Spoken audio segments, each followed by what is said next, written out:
Hey guys, and welcome to one of my very first Immortals Phoenix Rising videos. This was going to be a really big recommendation I can throw you guys out that I found as I was going through the open world for the game. Without a doubt, I think this is the best quest that I've seen, or the best action to go and do in the game so far, especially for early game.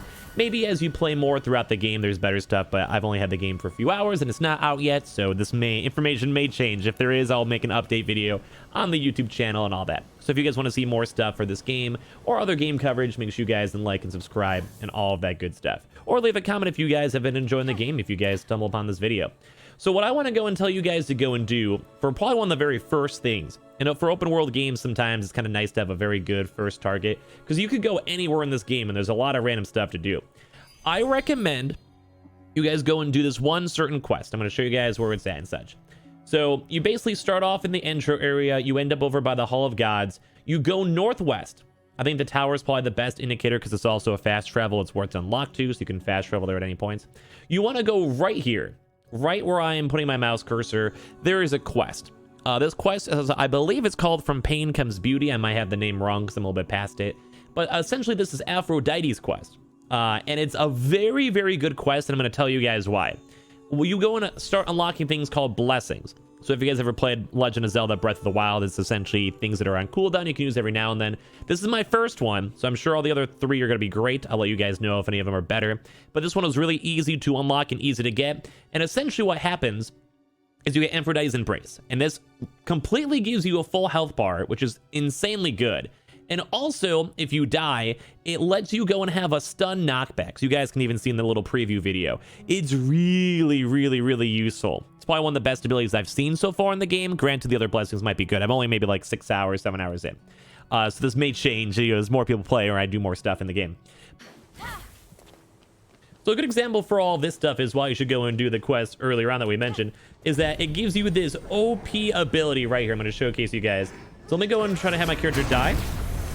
And as you have that pop up right there, number one, it knocks them all back, gives them the stun, which makes everything so much easier to go and act a bunch of damage, especially if you're in a higher area like this where you shouldn't be.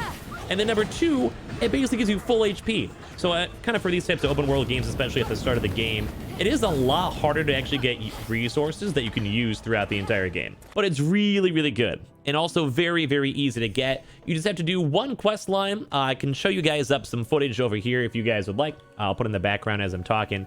But basically, all you have to do is go and talk to Aphrodite. You hear basically the story of all of her lore and all that.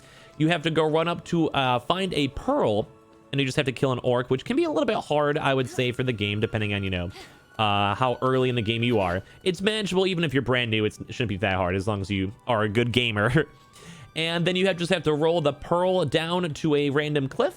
And then as you go and do that, you throw it in the water. You have to jump into the water, collect the stuff from the water, and then you go and come back to Aphrodite. You turn it on in, and then you get to go and essentially beat the quest.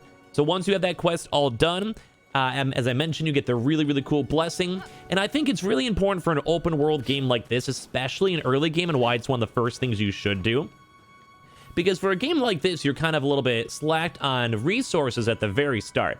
Just like Breath of the Wild, just like all those other games, Genshin. So at the very, very start of the game, you always have to have that really weird, awkward transition period where you're kind of learning how to get supplies, saving supplies, getting HP potions, upgrading your character. So having this free revive, especially if you're, say, in a dungeon where you're trying to go and get more stuff, like the Zeus lightnings to improve your character, or maybe you're trying to fight a boss or any of the sort, make sure you guys go and get this done first. It helps out so much, especially because it's a 20-minute cooldown. If you're playing a game, a 20-minute cooldown is not even that long at all, especially in an open world game where you're just basically going around everywhere. So without a doubt, please go and do this first. One of my best recommendations I can give you guys.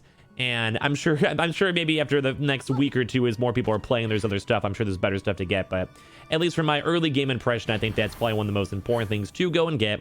And yeah, thank you guys all for watching. If you guys want more of these types of videos for any type of game, but especially Immortals Phoenix Rising, make sure you guys go and subscribe. Leave a like if this was a helpful tip. And also, if you guys are liking the game or enjoying the game, leave a comment down below your thoughts. I'll be making sure to have a proper review up on my channel, so if you guys want to hear my full thoughts when I'm maybe 20-30 hours into the game, when I can, I'll make sure to go and upload that up on my channel. But thank you guys all so much for watching. Hope you guys enjoy, and make sure you guys go and do the quest, because I do think it is the best one so far that I've found.